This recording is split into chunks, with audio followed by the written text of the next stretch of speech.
So the last advantage is informations regarding financial positions. So if we keep records, like accounting reports, it reports the financial positions of the business by preparing the balance sheets at the end of the each accounting period. So this balance sheets actually discloses the positions of the assets and their value on the one hand of on the one hand, and on the other hand it also discloses the capital and liabilities. So now coming into the disadvantages. So these are some of the disadvantages of accounting. So first one is influenced by personal judgment.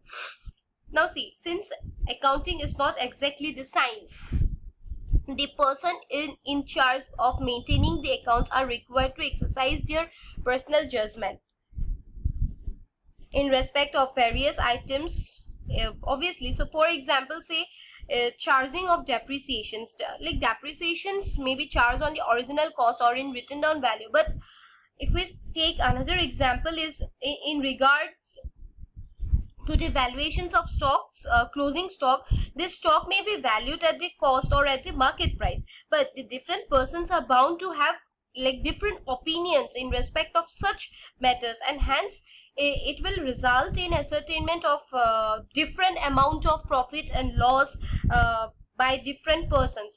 We can say hence, like profit and loss as shown by the profit and loss account may not be reliable, and it may be influenced by the personal judgment. Next is absence of qualitative informations. Accounts, it only contains those informations which can be expressed in money, in terms of money. So qualitative aspects of the business is not expressed in the monetary term. So does what happen is that, like the change in the management, the reputations of the business, or say the relations between the managements and the laborers, the firm's ability to develop new products, the satisfactions of the customers, these are the vital bearing on the profitability of the business, and which are totally ignored. The next is based on accounting principles. Say accounts are always prepared basis on some of the accounting concepts and conventions. So hence the profitability and the financial positions which is disclosed, it may not be realistic.